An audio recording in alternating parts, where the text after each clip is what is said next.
Hello student, आज हम देखेंगे चैप्टर 2 के महत्वपूर्ण पॉइंट। किसी देश की जनसंख्या ही उसका वास्तविक धन होती है।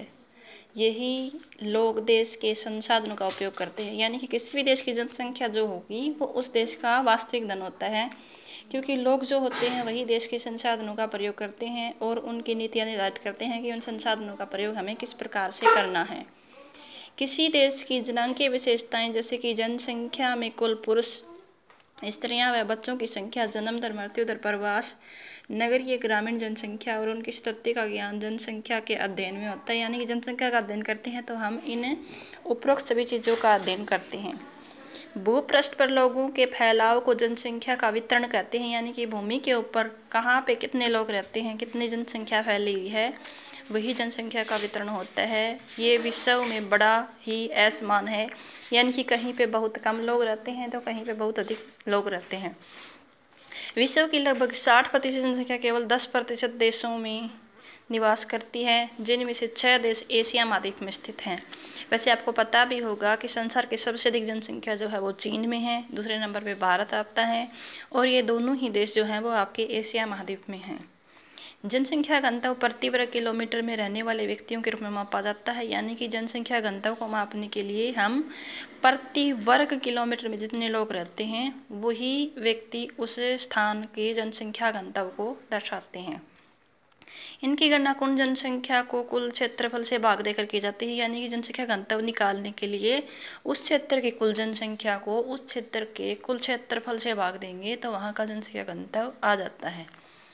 संसार के कुछ भागों में जनसंख्या घनत्व 200 व्यक्ति प्रति वर्ग किलोमीटर से भी अधिक है और इन क्षेत्रों को संघन आबादी वाले क्षेत्र कहा जाता है, यानी कि वहाँ पे जनसंख्या ज़्यादा रहती है।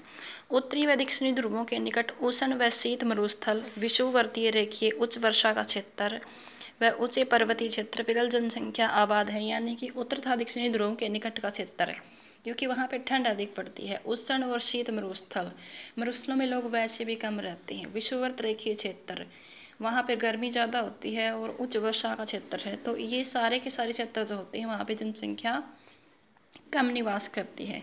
जल की उपलब्धता, भू आकृति, जलवायु, मृदा जनसंख्या वितरण को प्रभावित करने वाले प्रमुख भौतिक कारक होते हैं। खनिज, नगरीकरण, औद्योगिकरण जैसे आर्थिक कारक भी जनसंख्या वितरण को प्रभावित करते हैं। अब देखिए, धार्मिक और सांस्कृतिक महत्व के स्थान तथा राजनीतिक अस्थिरता व शांति जनसंख्या को प्रभावित करती है। यानी कि कोई स्थान धार्मिक होगा तो वहाँ पे लोग ज़्यादा रहेंगे, सांस्कृतिक महत्व का होगा तो भी लोग ज़्यादा रहना पसंद करते हैं, और जिस क्षेत्र में राजनीतिक स्थिरता होती है, शांति बनी रहती है, वहाँ पर जनसंख्या अधिक होगी। अगर इसके विपरीत परिस्थितियाँ होती हैं तो वहाँ जनसंख्या कम होगी। एक स्थान से दूसरे स्थान स्थायी या अस्थायी तौर पे जाना प्रवास होता है, यानी कि हमेशा के लिए चले जाएं या कुछ समय के लिए चले जाएं तो उसको हम प्रवास कहेंगे। जन्म दर, मृत्यु दर और प्रवास जनसंख्या परिवर्तन के 3 प्रमुख घटक होते हैं, यानी कि परिवर्तन सिर्फ 3 तरीकों से आता है जनसंख्या में, या तो जन्म दर कम या ज़्यादा होने से, या मृत्यु दर कम या ज़्यादा होने से, या प्रवास कर जाने से उस क्षेत्र की जनसंख्या में परिवर्तन आ जाता है। जहाँ से लोग गमन करते हैं उसे उद्गम स्थान कहते हैं, क्योंकि वो उनका उद्गम स्थान जन्म स्थान है, और जिस स्थान पर आगमन करते हैं उसे गंतव्य स्थान कहा जाता है। विश्व में जनसंख्या के दुगना होने की अवधि तेजी से घट रही है, यानी कि पहले बहुत अधिक सालों में जनसंख्या दुगनी होती थी, अब काफ़ी जल्दी हो जाती है। अब 5 अरब से 6 अरब होने में मात्र 12 वर्ष का ही समय लगता है। रोगों के विरुद्ध टीकाकरण, चिकित्सा सुविधाओं में सुधार, स्वास्थ्य में मृत्यु दर की तीव्रता से घटने में मदद की है, यानी कि ये सारी जो सुविधाएं हो जाने से जो मृत्यु दर है वो काफ़ी कम हो गई है, और अब मृत्यु दर बहुत कम है। विश्व में जनसंख्या वृद्धि और आर्थिक विकास में ऋणात्मक संबंध पाया जाता है, यानी कि जनसंख्या वृद्धि जहाँ अधिक होगी वहाँ आर्थिक विकास कम होगा, और जहाँ आर्थिक विकास ज़्यादा होता है वहाँ जनसंख्या वृद्धि कम होती है। विश्व में औसत जनसंख्या घनत्व 45 व्यक्ति प्रति वर्ग किलोमीटर है, यानी कि कम है।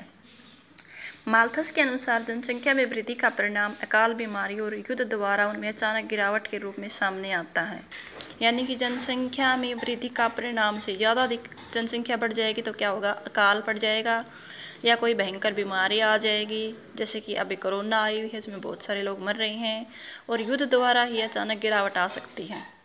शिक्षा, गर्भ निरोधकों की सुगम उपलब्धता और बड़े परिवारों के लिए कर निरोध उत्साह जैसे प्रावधान जनसंख्या नियंत्रण में सहायक हो सकते हैं। यानी कि अगर लोग शिक्षित होंगे, गर्भ निरोधक का प्रयोग करेंगे और बड़े परिवारों की जगह छोटे परिवारों को ज़्यादा महत्व देंगे, तो उससे भी जनसंख्या में नियंत्रण हो सकता है। आगे की बातों को हम कल करेंगे।